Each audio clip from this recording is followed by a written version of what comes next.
मैं टी ठाकुर, सहायक प्राध्यापक इतिहास, शासकीय महाविद्यालय रामाटोला, जिला राजनांदगांव, छत्तीसगढ़। आज का मेरा टॉपिक है इंग्लैंड में गृह युद्ध के कारण, घटनाएं तथा परिणाम।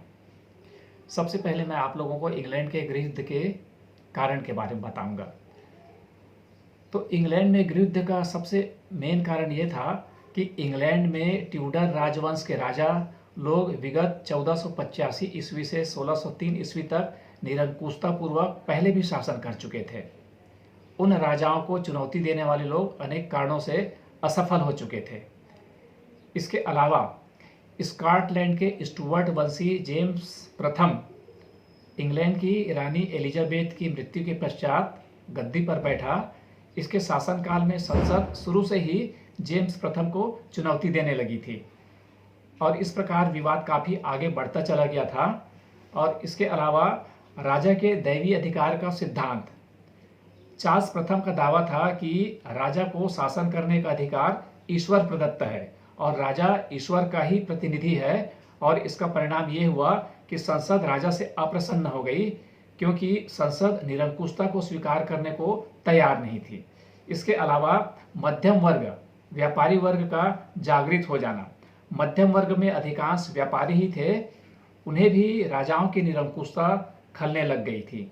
इधर राजा युद्ध खर्च पूर्ति के लिए मनमाने ढंग से कर लगाता था, जिसका भार व्यापारियों पर ही पड़ता था। संसद में मध्यम वर्ग का बहुत प्रभाव था, इसलिए संसद के साथ विरोध में व्यापारी वर्ग भी हो लिए।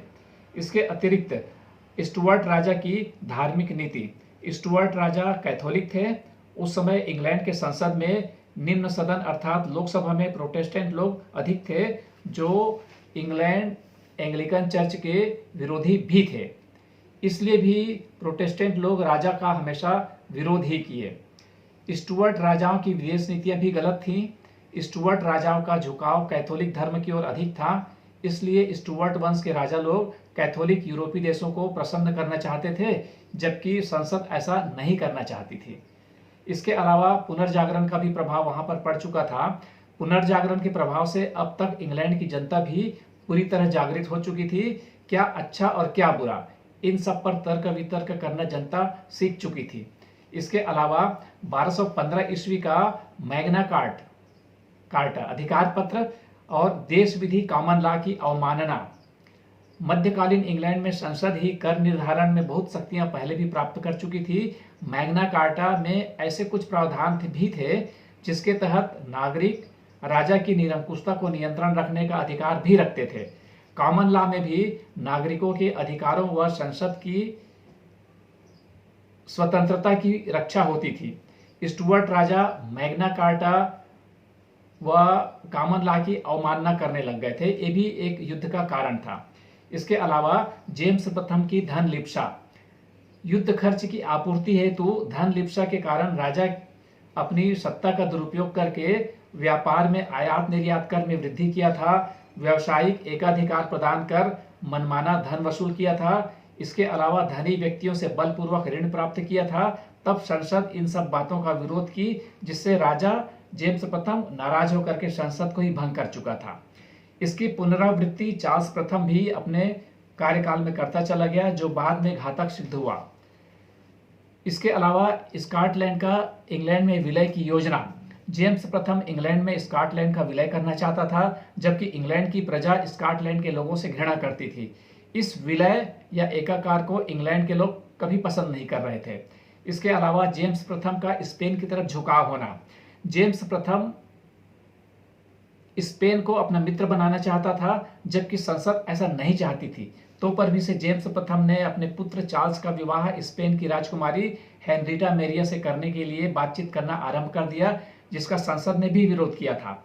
इस प्रकार उपरोक्त कारणों से स्टुअर्ट वंश के राजा जेम्स प्रथम और संसद के बीच का संबंध विकराल और झगड़ालू रूप धारण करने लग गया था। इस प्रकार राजा और संसद के बीच संघर्ष अति अनिवार्य हो गया और आगे चल करके जेम्स प्रथम के उत्तराधिकारी चार्ल्स प्रथम, जो 1625 ईस्वी से 1649 ईस्वी तक शासन किया था, इसके और संसद के बीच भयंकर संघर्ष शुरू हो गया, जो आगे चलकर इंग्लैंड के गृह युद्ध का रूप धारण कर लिया। ये सब जो अभी तक बताया वो इंग्लैंड के गृह युद्ध के पहले के ही कारण थे, लेकिन इसके बाद में भी कुछ और कारण थे जो तात्कालिक थे। तो उसमें यह है कि चार्ल्स प्रथम भी घोर निरंकुशतावादी नीति का पालन कर रहा था। चार्ल्स प्रथम भी अपने पिता जेम्स प्रथम की तरह घोर निरंकुश था। वह राजा के दैवीय अधिकारों का समर्थक था। वह भी संसद द्वारा परंपरागत रूप से चले आ रहे प्रतिबंधों को मानने के लिए तैयार ही नहीं था। बहुत हठी स्वभाव का था। उसका भी मानना था कि राजा को शासन करने का अधिकार ईश्वर ने ही दिया है और वो अपने कर्तव्यों के लिए ईश्वर के प्रति ही उत्तरदायी है, किन्हीं औरों के प्रति नहीं। चार्ल्स प्रथम का विवाह पूर्व घोषणा।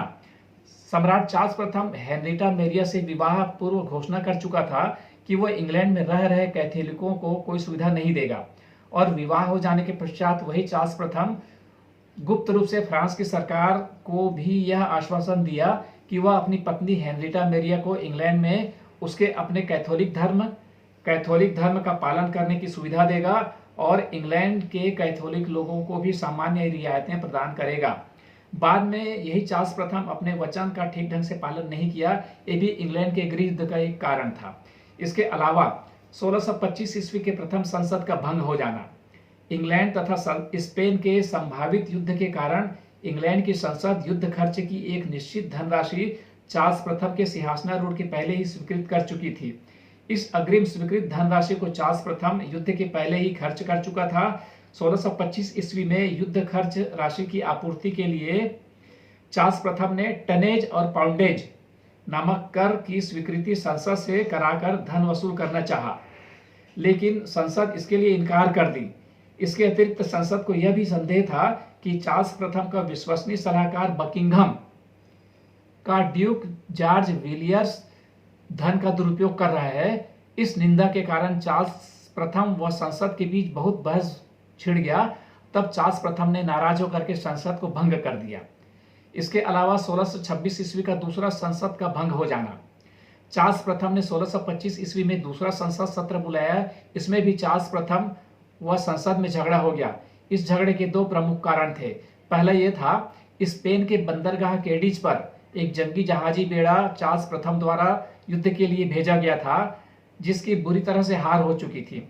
दूसरी बात थी, फ्रांस में वहां के प्रोटेस्टेंटों ने अपनी कैथोलिक सरकार के खिलाफ विद्रोह कर रहे उस समय चार्ल्स प्रथम ने फ्रांस के प्रोटेस्टेंटों को आर्थिक मदद भी किया था, जिसका कोई परिणाम नहीं निकला और उल्टे प्रोटेस्टेंट लोगों के विद्रोह को कुचल भी दिया गया।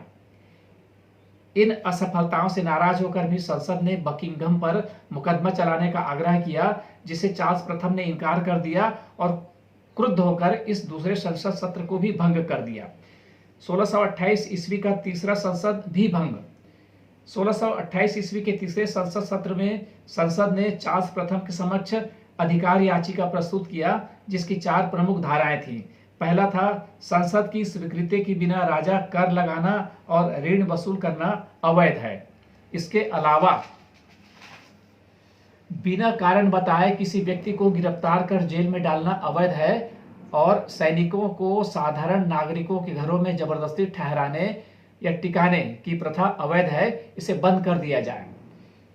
अगला था, शांति काल में चार्ल्स प्रथम जो है न चाहते हुए भी संसद को इतने भर से संतुष्ट नहीं कर पाया। संसद जो है बकिंघम को हटाने की मांग करने लगी, किंतु बाद में उसकी हत्या हो जाने के कारण से यह समस्या अपने आप हल हो गई। 1629 ईस्वी का चौथा संसद सत्र का भंग हो जाना, यह भी एक कारण था। संसद का चौथा सत्र 1629 ईस्वी में बुलाया गया। इसमें पुनः संसद ने राजा पर प्रहार करना शुरू कर दिया। तब उसने संसद को स्थगित करने का आदेश दिया, किंतु संसद ने स्थगन आदेश का पालन करने से इनकार कर दिया और सभा के अध्यक्ष को बलपूर्वक कुर्सी पर बैठाकर जॉन एलियट के इशारे पर एक प्रस्ताव राजा के खिलाफ पढ़ा गया। इस पर राजा ने इस संसद को भी भंग कर दिया। इस तरह से चार्ल्स प्रथम जो है संसदों को भंग करता चला गया और आखिर में चार्ल्स प्रथम जो है 11 वर्ष का शासन निरंकुश तरह किया। वो समय था 1629 ईस्वी से लेकर के 1640 ईस्वी।